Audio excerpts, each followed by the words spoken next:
Let's talk about nutrition. This information can be found in your fundamentals book, and it's chapter 47. As nursing students, we all know it can sometimes be difficult to eat with nutrition in mind. We grab a bag of chips or M&Ms and eat while studying and never really think about it. Sometimes we're even lucky if we even notice that we haven't eaten at all. But what we do know is the importance of nutrition as it relates to our patients. So let's take a look at some of the important facts about nutrition. What is nutrition? Nutrition is the sum of all the interactions between an organism and the food it consumes. From the food we eat, we receive nutrients, and they are organic and inorganic substances found in foods that are required for our bodies to function. There are three functions of nutrients. One, it provides energy for our body processes. This is the fuel to make our body run. Two, it provides structural material for body tissues such as strong bones and muscles. Three, it regulates body processes such as increased fiber intake can regulate our digestive and elimination patterns. There are two types of nutrients. One is your macronutrients and the other is your micronutrients. You also have macrominerals and microminerals. The macronutrients are the nutrients that the body needs large amounts of to provide energy. These include carbohydrates, fats, proteins, water, and vitamins. Your macrominerals are calcium, phosphorus, sodium, potassium, magnesium, chloride, and sulfur. These are needed daily in amounts over 100 milligrams. Now, the micronutrients are the nutrients that the body needs small amounts of to metabolize the energy-providing nutrients. These include your vitamins, and if you'll recall, when we studied about vitamins before, you had the water-soluble and the fat-soluble vitamins. Your water-soluble includes your C and B complex vitamins. The fat-soluble includes your A, D, E, and K vitamins. Your microminerals include iron, zinc, manganese, iodine, fluoride, copper, cobalt, chromium, and selenium. Let's look a little closer at carbohydrates. There's two basic types. You have your simple carbohydrates, which is your sugars, like the monosaccharides, the glucose, fructose, and galactose. Your complex carbohydrates, which is your starches and fiber, the disaccharides and polysaccharides. Enzymes digest the carbohydrates down into glucose. The body then uses the glucose as energy and stores the rest. The insulin transports the glucose into cells, and then the extra glucose is stored as glycogen in the liver and skeletal muscles or even fat. Processed carbohydrate foods are relatively low in nutrition. They are usually known as empty calories, and one example of that would be alcohol. With proteins, it's important to remember that they may be complete or incomplete. Complete proteins contain all the essential amino acids plus many non-essential ones.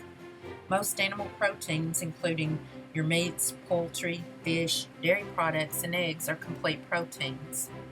Incomplete proteins lack one or more of the essential amino acids, and they're usually found in vegetables. Protein digestion begins in the mouth. Most proteins are digested in the small intestine. These proteins are then absorbed by active transport through the small intestine into the portal blood circulation. This is where your protein metabolism then occurs. The protein metabolism includes three activities: anabolism, which is the building of tissue, and catabolism, which is the breaking down of tissue, and your nitrogen balance, which reflects the status of protein nutrition in the body. When we hear the word lipid, we automatically think of fats and cholesterol. Well, cholesterol is needed to create bile acids and synthesize steroid hormones in our body, so not all cholesterol is bad. The digestion of lipids begins in the stomach, and it's done mainly by the small intestines. The end product is glycerol, fatty acids, and cholesterol. Intestinal cells then convert to triglycerides and cholesterol esters. Small intestine and liver convert into lipoproteins. Lipase, the enzyme that breaks down fats, converts the fat into usable energy by breaking down triglycerides, which release glycerol and fatty acids into the blood. Factors influencing nutrition. Development of children and adolescents is a factor that influences nutrition. They have an increased need for nutrients that sees them through the growth spurts that they have. Sex. Men have a larger muscle mass, therefore they're going to have a greater need for calories and proteins. Women are going to require more iron than men do. Ethnicity and culture often determines food preferences. Traditional foods such as rice for Asians, pasta for Italians, curry for Indians are eaten long after other customs are abandoned. Beliefs about food. Many people acquire their beliefs about food from television, magazines, and other media. They may realize that, okay, I'm going to cut out some animal fats in my diet to help prevent vascular disease, including a heart attack or a stroke. They may jump on the bandwagon for a fad diet. Personal preferences. People are going to develop likes and dislikes based on associations with food. You may like pickled okra because that's something that you associate with your grandma, and she fed that to you as you were growing up. While another person might find that disgusting because they never experienced that and they just can't get the taste for pickled okra. Religious practices also affect the diet, and as nurses we need to always remember this. They may have some foods that they are not able to eat due to the customs. Lifestyle. Certain lifestyles are linked to food-related behaviors. People that's always in a hurry are most likely going to buy the prepackaged convenience grocery items or eat out at restaurants. The prepackaged grocery items are not nutritious. They usually are loaded with sodium, and of course, eating at restaurants, you do have nutritional choices in some restaurants. McDonald's now claims that they offer a more nutritious side to their menu. As a consumer, I would take into consideration the calorie counts and the grease, but this is their claim, is that they are offering a more healthy diet. Economics is a huge factor that influences nutrition. There's so many people that don't have the money to buy the foods that they need to eat. And especially your older adults are going to have limited incomes that may factor into them being able to obtain the foods that they need. As nurses, what we can do is be sure that we're aware of this and offer referrals like Meals on Wheels, or maybe if they're having problems cooking their meals, somebody that could come in and help cook their meals. Also offer, sometimes there's community gardens where they can get fresh fruits and vegetables. Medications and therapy is another important factor that influences nutrition, because it can alter their appetite, disturb their taste perception, or interfere with absorption and excretion. We need to be aware of nutritional effects of specific drugs when we evaluate our clients for nutritional problems. Health is another important factor influencing nutrition. Missing teeth, ill-fitting dentures, or a sore mouth can make chewing food difficult. Disease processes and surgery can also affect the way that the person is going to eat. Alcohol consumption. If you remember earlier, we talked about empty calories. With this, you may have weight gain in a person or excessive alcohol use. It can cause a person to replace their food with the alcohol, and it can also depress their appetite. Advertising is thought to influence people's food choices and eating patterns to a certain extent. I say more than to a certain extent because everybody knows the golden arches and everything is related to a sign of some sort anymore, it seems like, when you go out in public. Psychological factors. Something to take into consideration is that when your patient is stressed or depressed, maybe about a disease process, that this is going to affect their nutrition. Some people may overeat or others may eat very little, but that's something that we all need to be aware of as nurses.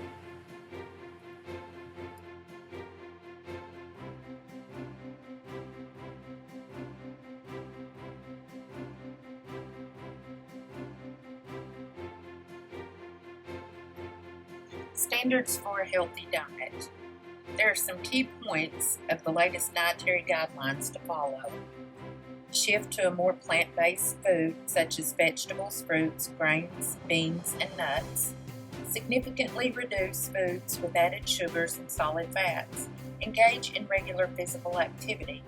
Consume foods including milk products each day that increase commonly insufficient nutrients like vitamin D, calcium, potassium, and fiber. Keep daily total fat intake within 20 to 35% of total calories, less than 7% from your saturated fatty acids, and less than 300 milligrams cholesterol. Consume less than 1,500 milligrams of sodium per day, and if you drink alcohol, do so in moderation.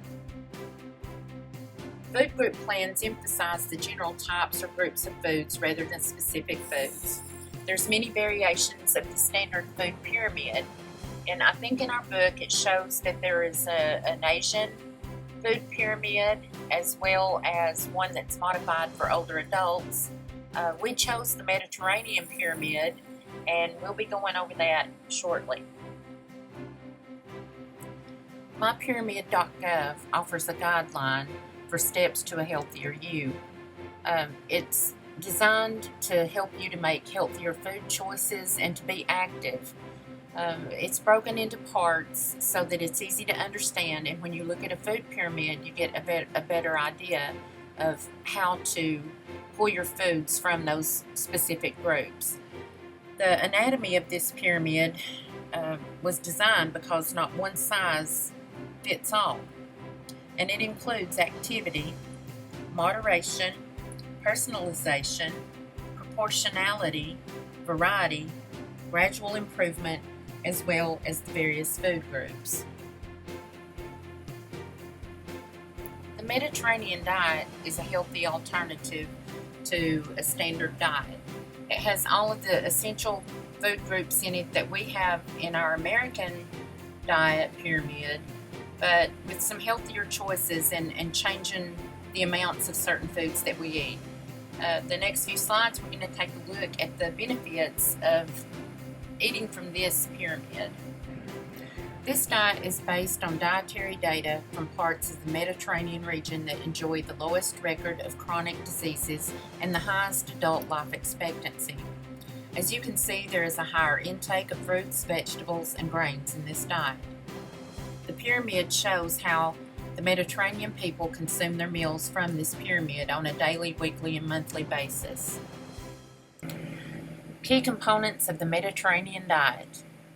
The Mediterranean diet emphasizes eating primarily plant-based foods such as fruits and vegetables, whole grains, legumes, and nuts. In this diet, they also emphasize the fact that fresh is better. So fresh vegetables and fruits as much as possible. They also stress that replacing butter with healthy fats such as olive oil, using herbs and spices instead of salt to flavor foods, limiting red meat to no more than a few times a month, eating fish and poultry at least twice a week, drinking red wine in moderation, and this is optional. The diet also recognizes the importance of being physically active and enjoying meals with the family and friends.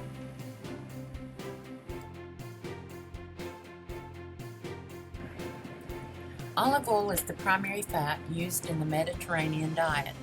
It replaces other fats and oils, including butter and margarine. Olive oil also has some health benefits, such as it can reduce cholesterol that can cause heart disease, it boosts the immune system, and helps prevent viruses. It also can help reduce the risk of cancer as well as fighting osteoporosis. For more information on the benefits of olive oil, visit the following website, www.oliveoiltimes.com. There's a lot of really good information on this website about the benefits of olive oil. Fish and seafood are eaten at least twice a week when eating like the native Mediterranean people. Poultry also is eaten, but fish is favored over poultry, and an even lower amount of red meat is eaten. The Mayo Clinic states that fatty fish such as mackerel, lake trout, herring, sardines, albacore tuna, and salmon are rich sources of omega-3 fatty acids. Fish is eaten on a regular basis in the Mediterranean diet. Cheese and yogurt are eaten in moderation, usually daily to weekly. Limit higher fat dairy products such as whole or 2% milk, cheese, and ice cream. Switch to skim milk, fat-free yogurts, and low-fat cheeses. One of the cheeses that they eat a lot with the Mediterranean diet is feta cheese. Limit sweets and sugars. The Mediterranean people use honey to sweeten their foods. Honey can be used in moderation, drizzled on top of fruits and nuts as a snack.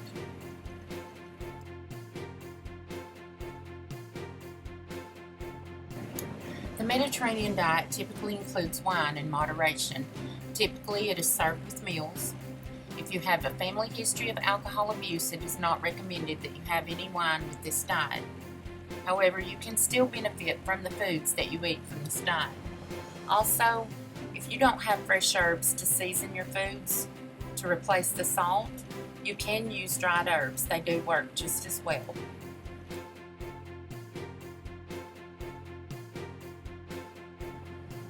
Now that we've covered healthy diets, let's talk about altered nutrition. Malnutrition is defined as a lack of necessary or appropriate food substances. Overnutrition refers to a caloric intake in excess of daily energy requirements, resulting in storage of energy in the form of adipose tissue. As the amount of stored fat increases, the person becomes overweight or obese. So altered nutrition is not only malnutrition, but it's also overnutrition. Undernutrition refers to an intake of nutrients insufficient to meet daily energy requirements because of inadequate food intake or improper digestion and absorption of food. Inadequate food intake can be caused by the inability to acquire and prepare food, inadequate knowledge about essential nutrients, and a balanced diet, discomfort during or after eating, dysphagia, anorexia, nausea, and vomiting. Medical conditions can also affect food intake as well. Improper absorption and digestion related to inadequate production of hormones or enzymes. And inflammation or obstruction of the GI tract can also affect the food intake.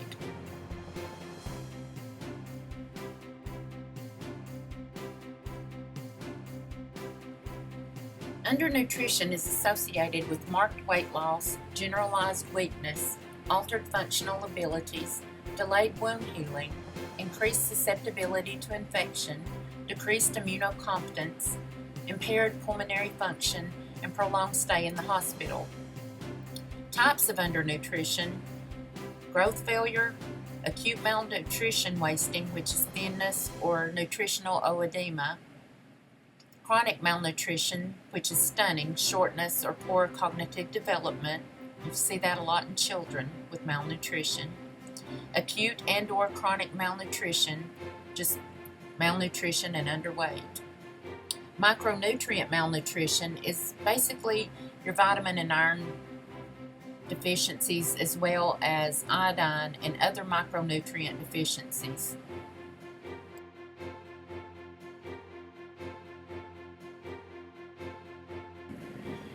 Nutritional assessment. The purpose of a nutritional assessment is to identify clients at risk for malnutrition and those with poor nutritional statuses.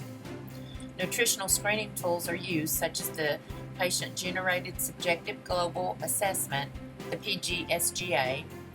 This is a method of classifying clients as either well-nourished, moderately malnourished, or severely malnourished based on dietary history and physical exam.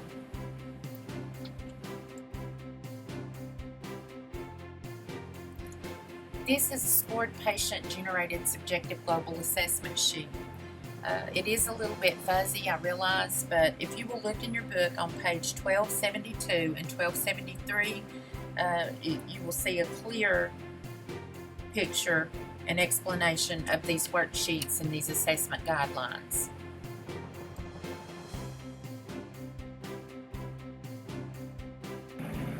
Let's look at some of the risk factors for nutritional problems. Under the diet history, you might notice chewing or swallowing difficulties, ill-fitting dentures, dental care, and missing teeth. Inadequate food budget, inadequate food intake, inadequate food preparation facilities, inadequate food storage facilities, intravenous fluids other than TPN for 10 days or more, living and eating alone, no intake of 10 days or more, physical disabilities, restricted or fad diets.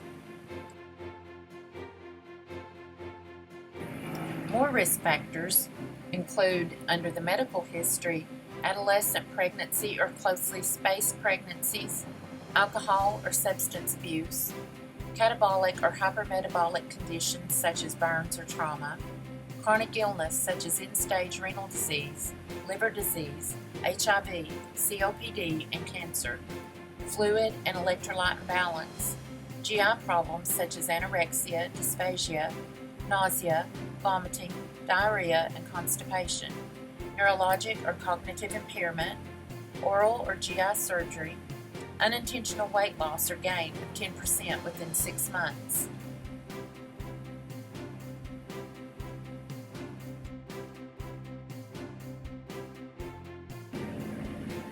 Risk factors under medication history would include antacids, antidepressants, antihypertensives, anti-inflammatory agents, antineoplastic agents, aspirin, digitalis, diuretics such as thiazides, laxatives, and potassium chloride.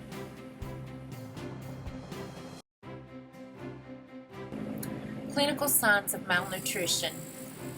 Generally, they appear to be apathetic, listless, they look tired, and are easily fatigued.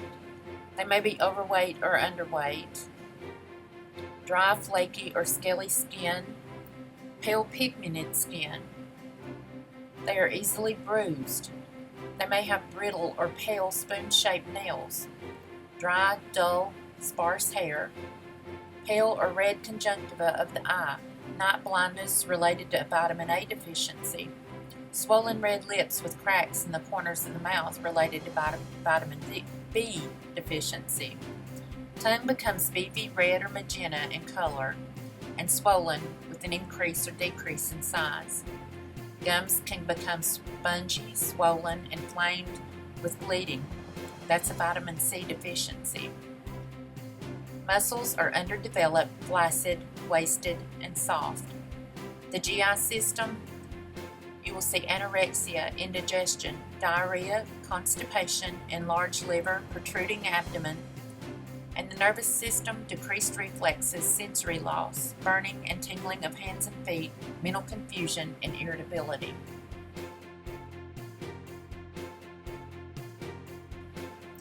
Nursing interventions to treat clients with nutritional problems. The nursing diagnosis that you might see is imbalanced nutrition, less than body requirements, intake of nutrients insufficient to meet metabolic needs. Determine the client's food preferences with consideration of cultural and religious preferences. Determine in collaboration with the dietitian the amount of calories and type of nutrients needed.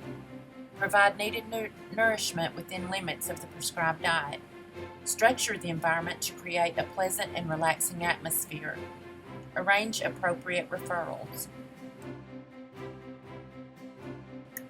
Nursing diagnosis: risk for imbalanced nutrition more than the body requirements, at risk for intake of nutrients that exceeds metabolic demands.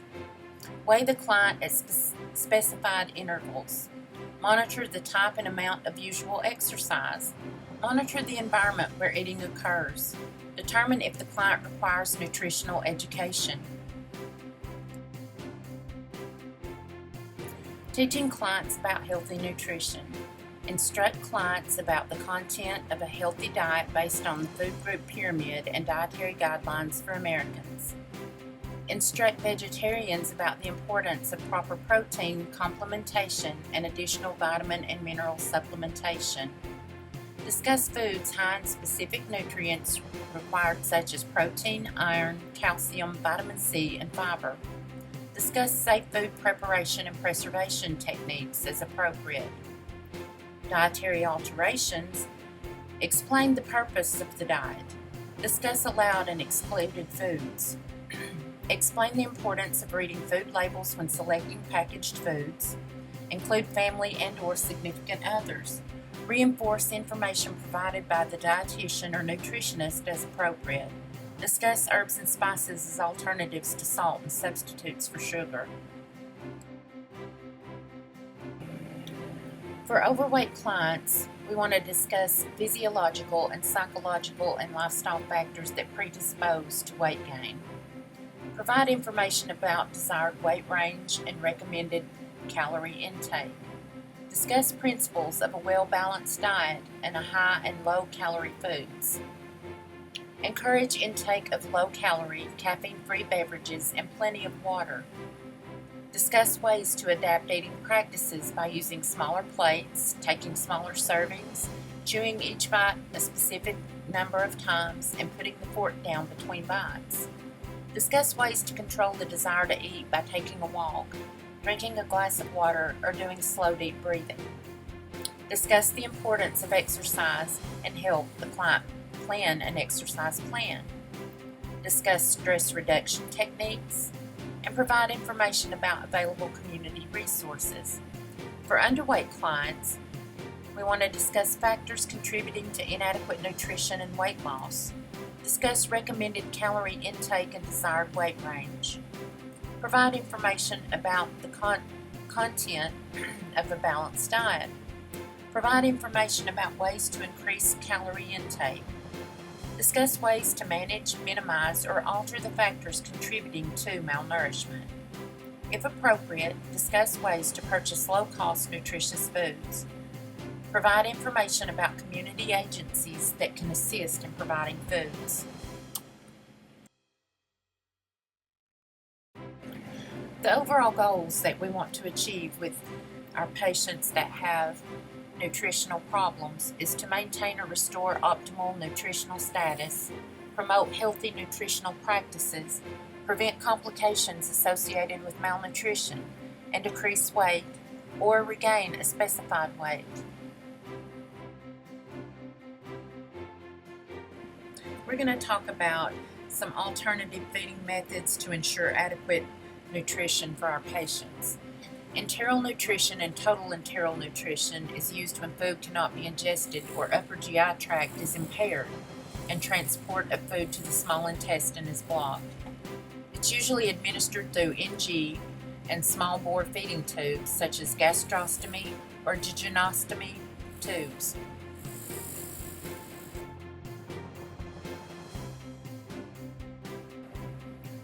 Let's look at an NG tube.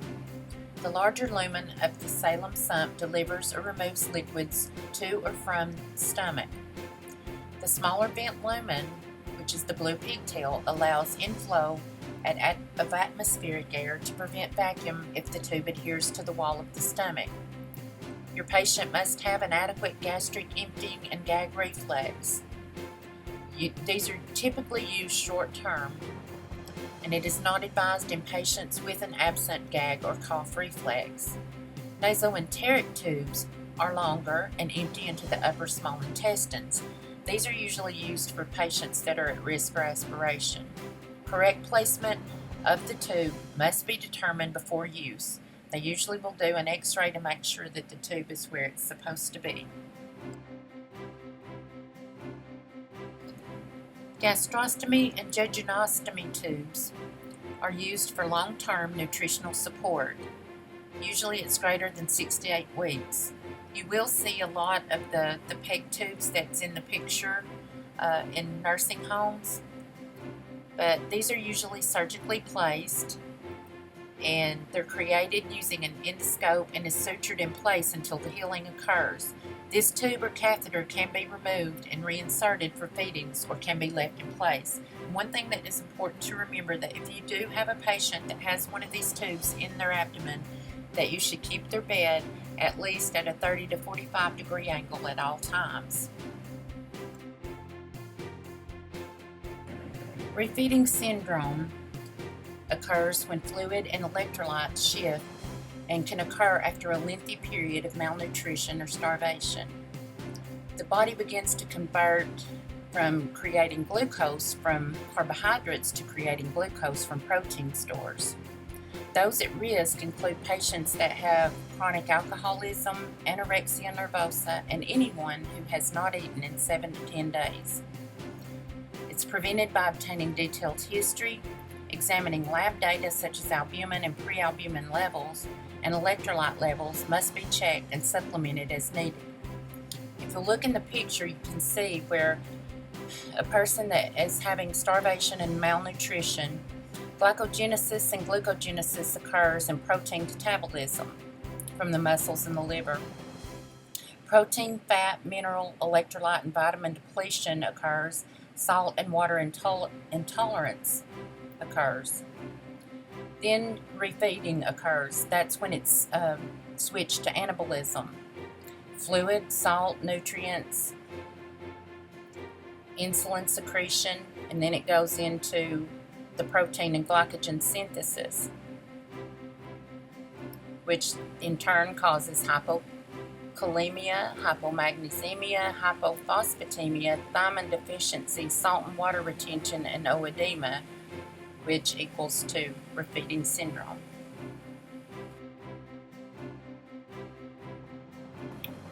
Assessment of clients receiving tube feedings includes determining any food allergies, check for bowel sounds before feedings or every 4 to 8 hours for continuous feedings, determine correct placement of the tube before feedings, measure abdominal girth at least daily, test urine for sugar, acetone, and specific gravity, test hematocrit, BUN, and sodium levels. Total parenteral nutrition, or TPN, is the intravenous infusion of dextrose, water, fat, proteins, electrolytes, vitamins, and trace elements. TPN solutions are hypertonic compared to blood.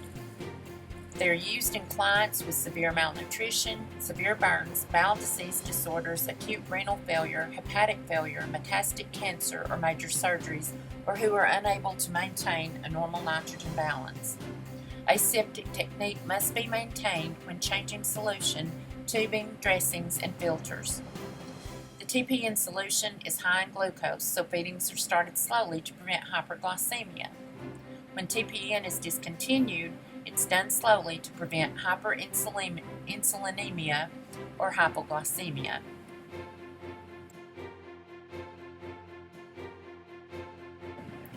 Peripheral parenteral nutrition, or PPN, is delivered into small peripheral veins. It cannot handle as high of concentration as central lines. Phlebitis is a common side effect, and it's used more often to prevent nutritional deficits than to correct them. This is given to clients whose need for intravenous nutrition will last only a short while or when TPN is contraindicated.